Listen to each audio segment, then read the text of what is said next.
Senador Jorge Enrique Robledo tiene el uso de la palabra por 20 minutos, por favor. Yo empiezo señalando, señor presidente, y el secretario del Senado es testigo de que este no fue el acuerdo que hicimos con usted para la organización de este debate. Se está violando el acuerdo que hicimos. O sea, los senadores del Centro Democrático no eran citantes de este debate. Nos los están acaballando a la brava, rompiendo una cosa que es absolutamente obvia en el Senado, señor presidente. Es que no puede ser que el senador Roy Barreras y yo nos pongamos para hacer un debate público en contra del ministro de Defensa y nos montan encima dos congresistas que se van a dedicar a quemarle incienso al ministro de Defensa. Eso es absolutamente improcedente. Esto no ha sucedido nunca en la historia del Congreso. Yo llevo 18 años en este Congreso y esto no había sucedido. O sea que nosotros planteamos una cosa de una manera y nos ponen los francotiradores a quemarle incienso al ministro de Defensa. Nunca había sucedido esto en la historia del Senado de la República. Absolutamente nunca. Es que es absurdo, señor presidente. Es absurdo que ellos hagan su debate otro día. Yo se lo planteé a usted la semana pasada en el Senado o esta semana. Que hagan otro, cítenlo el martes y le queman incienso y le ponen la cruz de Boyacá y todo lo que quieran hacer. Pero no es posible que se tomen el tiempo de la oposición para hacer una cosa como esta que se está planteando. Yo reclamo absolutamente el acuerdo que hicimos con ustedes, señor presidente, y esto llevamos hablándolo días, es que el senador Roy Barreras intervenía 1 hora y yo intervenía otra hora, y aquí no aparecían senadores del Centro Democrático. Es que no tienen por qué aparecer, se están infiltrando en nuestro debate. Esta es otra jugadita. Me la intentó hacer cuando yo combatí el primer debate de moción de control político al ministro Carrasquilla. Macías era el presidente del Senado y me intentó acaballar el debate y no se lo permití. Es inaceptable lo que ustedes están haciendo. Entonces yo espero que nos clarifiquen cuáles son las reglas del juego, porque si esto va a ser con estas astucias que a nadie se le explican, que a nadie se le plantea, entonces ¿de qué se trata esto? No, que ellos hagan otro debate de control político, denles el tiempo, 2, 3, 5, 15 días, lo que quieran, pero no en el tiempo de quienes estamos en contra del ministro. O sea, un francotirador a la traición por la espalda disparándonos para ayudarle al ministro. No, absolutamente inaceptable. Yo espero que estos nos aclaren, y si los debates no se pueden hacer como se deben hacer, pues entonces más bien no los hacemos. Pero a mí no me van a manosear, no nos van a manipular. Este no fue el acuerdo que hicimos con usted, senador Arturo Char. Ahora, yo puedo entender que usted tenga conmigo pues contradicciones y controversias, las hemos tenido, pero aquí tenemos derechos que no nos pueden ser violados. Hicimos un acuerdo con el senador Roy Barreras y con usted para que este era nuestro debate, un debate de oposición contrario al ministro, buscando tumbarlo de ese cargo porque es indigno para estar en ese cargo. Y entonces nos meten dos francotiradores del Centro Democrático a que le ayuden al ministro. No, inaceptable. Yo le pido al senador Macías y a la senadora, seamos serios. Hagan su debate el próximo martes y hablen 20 horas si quieren hablar. Es inaceptable que este tipo de emboscadas se nos hagan en el Senado. Me da pena, pero así no pueden ser las cosas, señor presidente. Y entonces yo le pido a usted que me diga cómo van a ser las cosas. Si yo no puedo hablar en este debate como está planteado, pues entonces no hablo y veré qué hago en los medios de comunicación. Pero a mí no me van a hacer, después de 18 años de trabajar en serio en este Senado, una emboscada de este calibre como están haciendo. ¿Hasta dónde va a llegar el autoritarismo del doctor Duque y del Centro Democrático? Ganaron la presidencia, sí, pero no son los dueños de este país, no pueden hacer lo que se les dé la gana con quienes tenemos otros puntos de vista. 99% del tiempo en los grandes medios de comunicación diciendo lo que se les da la gana. El señor ministro de Defensa como un favorito de los medios. No hay bobería que no diga, no hay mentira que no diga, que le amplifiquen. Y en el caso nuestro, que solo tenemos este espacio para hablar, entonces nos mezquinan los tiempos y nos cambian las reglas del juego. No, inaceptable. Señor presidente, entonces yo le pido que usted me aclare cómo va a hacer esto. Nos pusimos de acuerdo en que yo... Senador Roy Barreras. Y yo tenía 1 hora y yo tenía 1 hora. Si eso no es así, entonces me dice y yo resuelvo qué hago. Senador Jorge Enrique Robledo, ¿me escucha? Sí, señor. Estamos en el debate, en este primer punto del debate de control político. Usted va a tener su hora y 15, el tiempo que usted requiera cuando entremos en el debate de moción de censura. Simplemente lo único que se cambió de lo que nosotros conversamos y acordamos fue que termináramos con el control político y entráramos en la moción de censura. Eso fue lo único que cambió de lo que usted y yo hablamos. Entonces, usted también es citante adherente en una proposición que se aprobó en la plenaria, igual como la senadora Paula Holguín y el senador Ernesto también presentaron una proposición aditiva que se aprobó en la plenaria, y yo tengo que permitirle tanto a usted como a ellos dos que intervengan como adherentes de este debate de control político. Cuando llegue la moción de censura, usted tendrá toda su hora como usted me lo pidió. Voy entonces a hacer un acuerdo. Si eso va a ser así, entonces, después de que hablen los senadores del Centro Democrático, que yo creo que no tienen derecho a hablar, yo tengo una hora para expresar lo que iba a expresar. Ese es el acuerdo que hicimos, señor presidente. Yo exijo que me respetan eso, pero a mí no me van a poner de francotiradores dos del Centro Democrático detrás. Me da pena, pero no. Es indebido lo que se está haciendo. Esto no había sucedido nunca en la historia del Congreso. Bueno, senador, entonces, por favor, adelante usted su intervención durante 20 minutos. Yo no tengo ningún problema de darle el uso de la palabra. Aquí estamos en el debate, aquí vamos a estar todo el día. Yo le sugiero que terminemos con la estructura que yo estoy proponiendo, y cuando entremos en la moción de censura, usted tendrá su intervención. Una hora de intervención, señor presidente. ¿Una hora de intervención tendré en ese momento o no tendré una hora de intervención? Eso fue lo que acordamos. Yo le doy su hora cuando cuando terminemos el control político y entremos en la moción de censura, le doy su hora. Entonces siga usted con las cosas como usted las ha querido organizar, señor presidente. No le escuché, senador. Siga usted entonces, usted es el que dirige esto, siga usted. Yo espero que me cumpla el acuerdo que acabamos de hacer. Y escuchémoslo. Senadora Paola Holguín, que es adhiriente a la citación del senador Roy Barreras, por favor. Senadora Paola Holguín. Ya le digo, Arturo, ya le digo.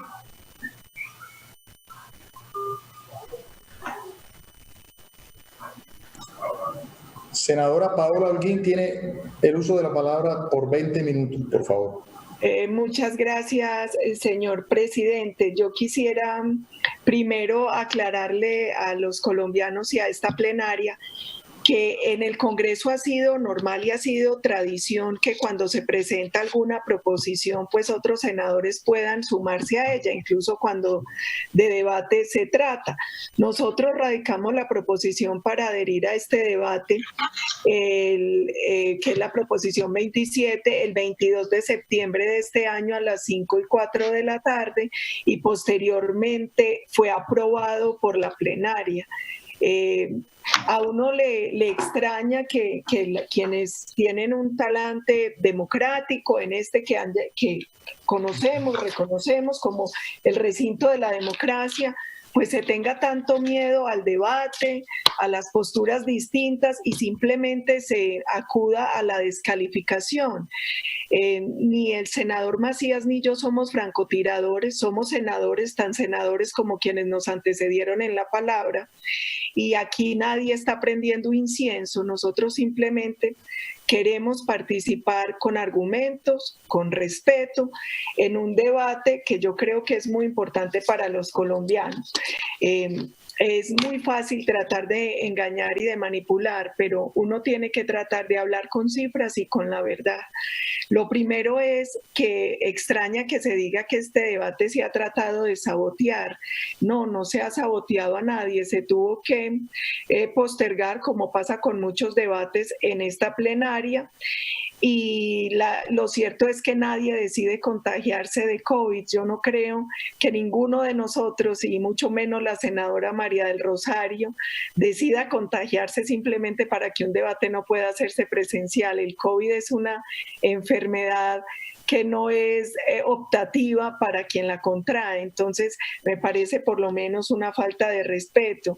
Y qué chistoso que hoy se proceda parecido a la minga, con juicios políticos, en un escenario que no es judicial, que es legislativo, y donde está muy bien el control político. Bienvenido, porque además es nuestra función constitucional y legal, pero no olvidemos que este no es un juicio porque nosotros no somos rama judicial y lo que se tenga que denunciar con las autoridades competentes es muy importante que se haga, pero también es muy importante el respeto. Y mire, normalmente los comandantes de fuerza acompañan a los ministros de defensa en los debates históricamente en todos los gobiernos, y eso no está mal, porque finalmente el ministro es el comandante, aunque el comandante en jefe supremo sea el presidente de la República, él es su delegado y es con ellos de manera coordinada con quien trabaja el ministerio para garantizar la seguridad y la defensa de los colombianos. Le digo al senador que inició este debate que no se atormente porque existan ministros candidatos. A nosotros tampoco nos atormentan los senadores candidatos. Esta es una democracia y existe el derecho a elegir y a ser elegido, y qué aspiración más grande y más noble para cualquiera de nosotros que ejercer la presidencia de la República. Eso no debe ser motivo de tormento. Y muchos usan, como lo hacen los senadores, pues sus cargos, en este caso, el senador citante para hacer política. Él, por ejemplo, se anunció con bombos y platillos en la renuncia al partido, no sé si será cierta o no y si todavía mantiene voz y voto o el Consejo de Estado ya determinó cuál es su condición ahora que renunció al partido de la U por el que se eligió, y anunciando un referendo supuestamente para tumbar a un presidente que no procede. Hay que decirle la verdad a los colombianos, uno vía referendo no tumba al presidente. Las revocatorias se dan solo para alcaldes y gobernadores. El senador citante lo que podría hacer es de pronto con el referendo una reforma constitucional para que de ahí en adelante los presidentes puedan ser revocados en un proceso que tarde entre 16 y 24 meses, es decir, Duque no será presidente si es que consigue su referendo para reformar la Constitución, ese senador. Y dicen que hay una enorme preocupación por muchos temas que nosotros compartimos. Nosotros compartimos la preocupación por la necesaria protección de los niños y los adolescentes en Colombia. Y nosotros por eso creemos que es tan importante perseguir y castigar a las estructuras criminales responsables del reclutamiento de menores. Porque aquí es muy fácil señalar al Estado, pero parece que se quisiera omitir que la principal responsabilidad la tienen las estructuras criminales que arrebatan los pequeños de los senos de sus hogares, secuestrados, y los llevan en reclutamiento forzoso a delinquir. Y me parece muy importante que el senador citante haga énfasis en esto y en los niños que lamentablemente caen con la acción legítima del Estado contra esas estructuras criminales, porque él es negociador de La Habana. Él fue uno de los negociadores, y la estructura criminal que en mayor medida es responsable del reclutamiento forzoso de menores es la FARC. Se calcula que en Colombia el 76% de los niños reclutados de manera forzosa son responsabilidad directa de esa organización criminal, y recordemos además que el reclutamiento forzoso de menores es un delito atroz y de lesa humanidad que no prescribe, y si no se hace justicia frente a este delito en Colombia, pues allí estará la Corte Penal Internacional para que los criminales responsables de este delito lo asuman. Y lo mismo pasa con los delitos sexuales. Mire, no está bien que en Colombia los delitos sean más o menos graves dependiendo de quién los cometa. La afinidad ideológica no puede llevar a la complicidad criminal. Los colombianos tenemos que condenar todo abuso y delito contra nuestros pequeños.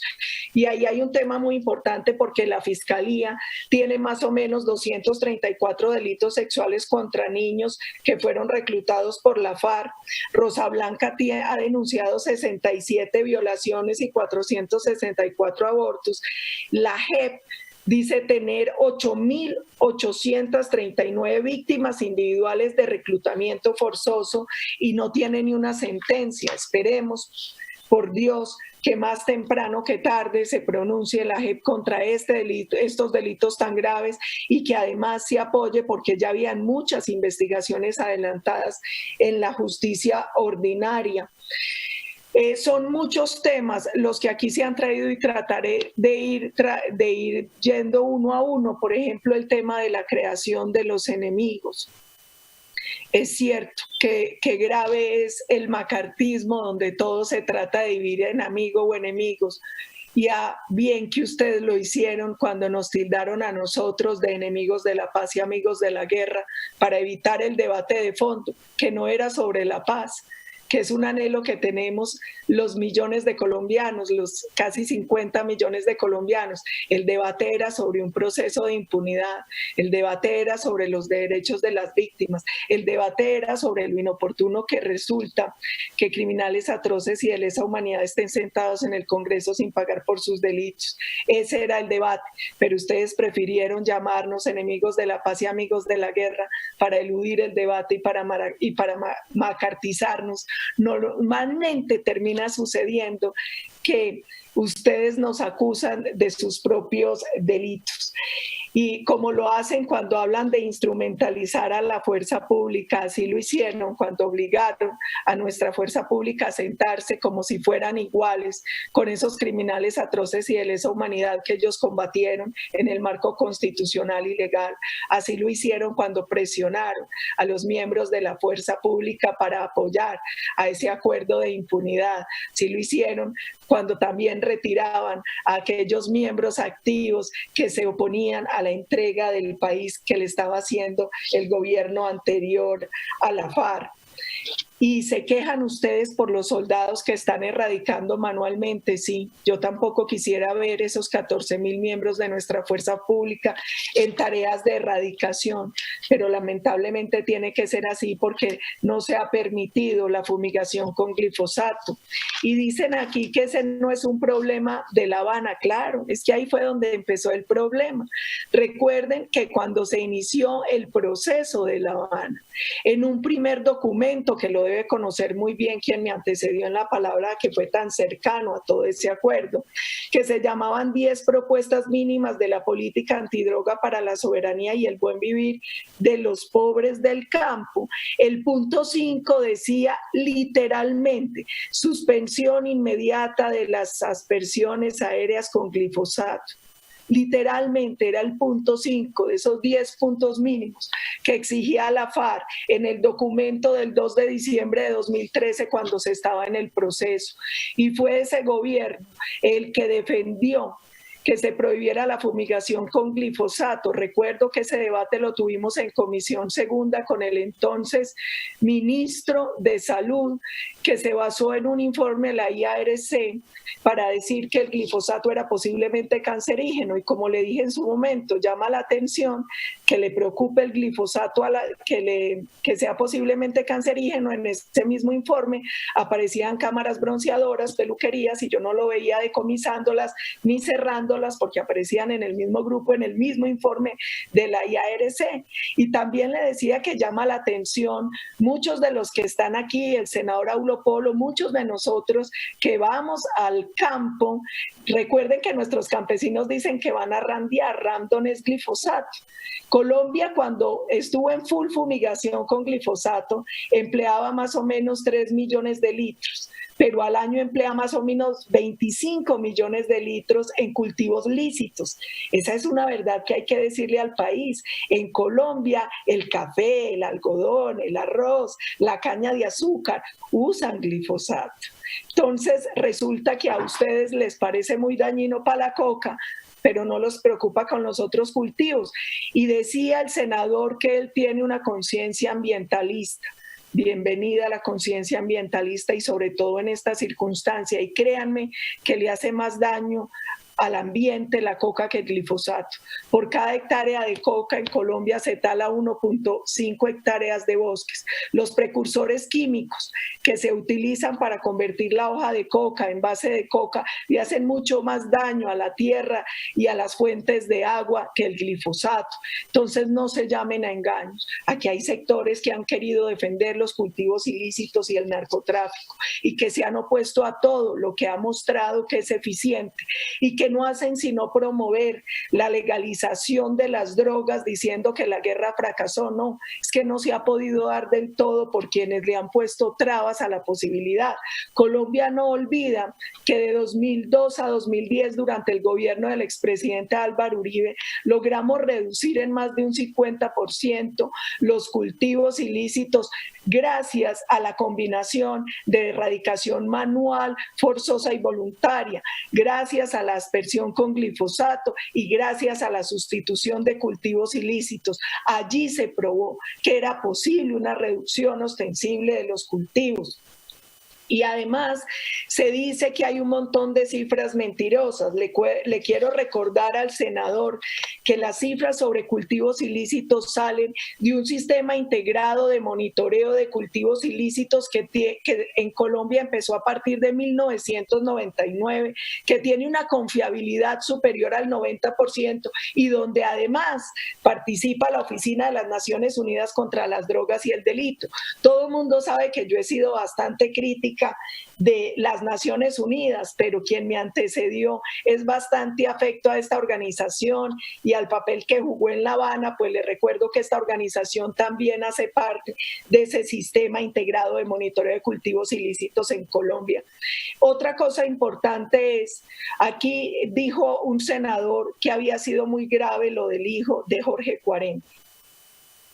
Grave me parece a mí que en Colombia sigan asusando el tema de los delitos de sangre. El delito de sangre no existe. La responsabilidad penal es individual. La responsabilidad por los delitos la tienen quienes cometieron esos delitos.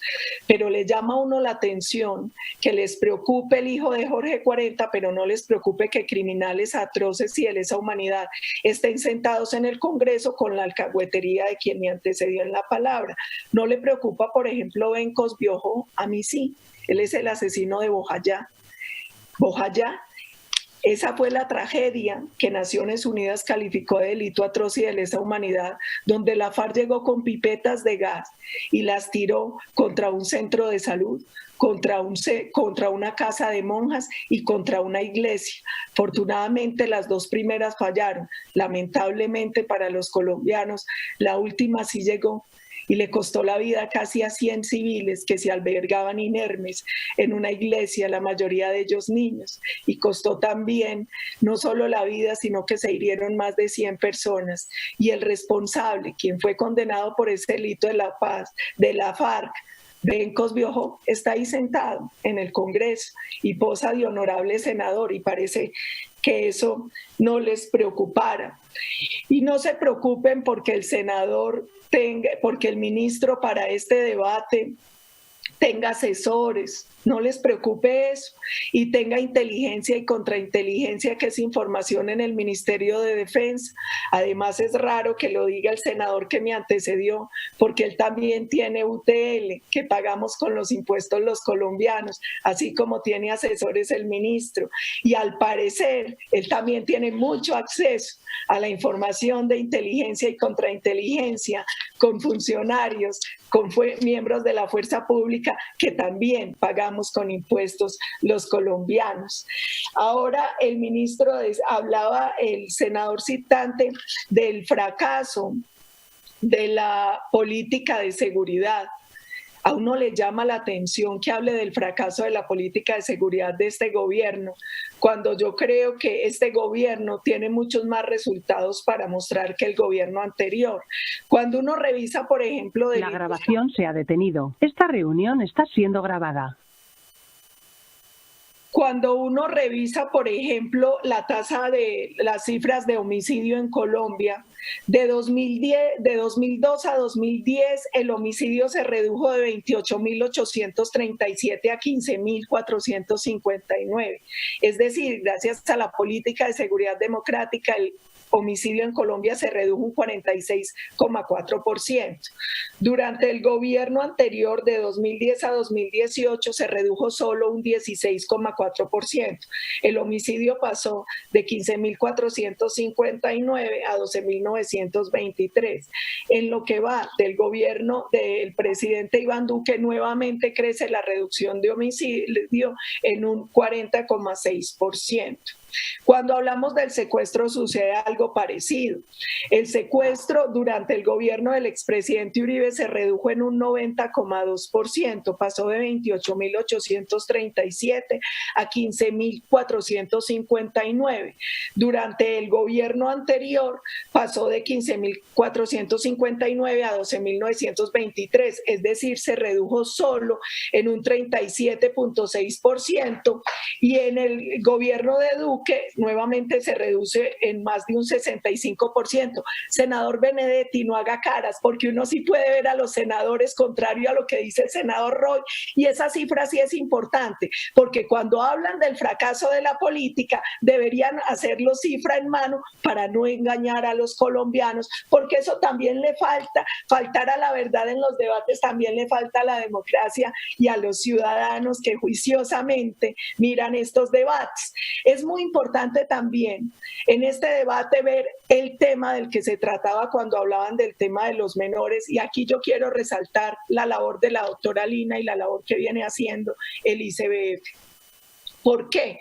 Porque el ICBF ha recibido a 18 de septiembre 28 alertas tempranas de la Defensoría del Pueblo sobre el reclutamiento forzoso de menores, su utilización y violencia sexual.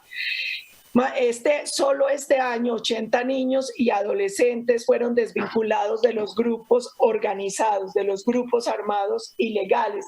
Y ahí hay una cosa importante, y es: nosotros tenemos claridad en algo. Hoy el incentivo, el aliciente, lo que está financiando y fortaleciendo a las estructuras criminales es el narcotráfico. El gobierno tiene identificadas unos grupos armados organizados, las GAO, que son las estructuras más grandes, donde está la FARC, donde está el ELN, donde está el Clan del Golfo, son 5 en total. Si nosotros queremos acabar esas estructuras, lo que tenemos que acabar es sus fuentes de financiación. Lo que tenemos que acabar es el narcotráfico y el lavado de activos, porque finalmente, yo lo he dicho y lo sostengo, nosotros podemos ir a la ofensiva, realizar capturas, realizar bajas, pero mientras ellos sigan teniendo los recursos para financiarse, para financiar el crimen y la violencia, pues lo van a seguir haciendo. Un tema muy importante y que no es competencia solo, para que entendamos que este tema no es competencia solo del Ministerio de Defensa, es el tema del control de las rentas ilegales, de las estructuras criminales. Ese es un tema fundamental, y por eso también es muy importante todo lo que se haga para combatir el narcotráfico. Y hablaba ahora el senador citante de las estaciones de gasolina. Senador, muy importante su denuncia, muy grave que en las zonas de cultivos ilícitos estén proliferando las estaciones de gasolina, porque la gasolina es un precursor que se usa para convertir la hoja de coca en coca. Senadora Paola Holguín, se cumplieron los 20 minutos. ¿Cuánto necesita? 2 minutos más, por favor. 2 minutos para que puedan seguir los citantes, los demás citantes, pero ahí le quiero recordar a quien me antecedió en la palabra que son los alcaldes y no el gobierno nacional los que dan la licencia para estas estaciones de gasolina. Entonces, muy importante que denuncie los municipios donde están proliferando estas estaciones en zonas de droga, de narcotráfico, de cultivos ilícitos, porque la responsabilidad es directamente de las alcaldías. Y por último, solo quiero decir esto. Aquí nadie ha estigmatizado nunca la protesta social, porque nosotros creemos en la protesta social como un elemento de la democracia y en el disenso. Yo fui 8 años opositora y tuve el privilegio de participar en muchas marchas y protestas pacíficas contra el gobierno anterior. Nosotros lo que hemos pedido y lo que exigimos y vamos a seguir exigiendo es que no se confunda la protesta pacífica, la protesta social y el derecho a disentir con el vandalismo, con el terrorismo, con la conducta criminal, porque aquí nadie puede tener patente de corso para delinquir y porque aquí los derechos de nadie pueden estar por encima de los derechos de los demás. Gracias, presidente.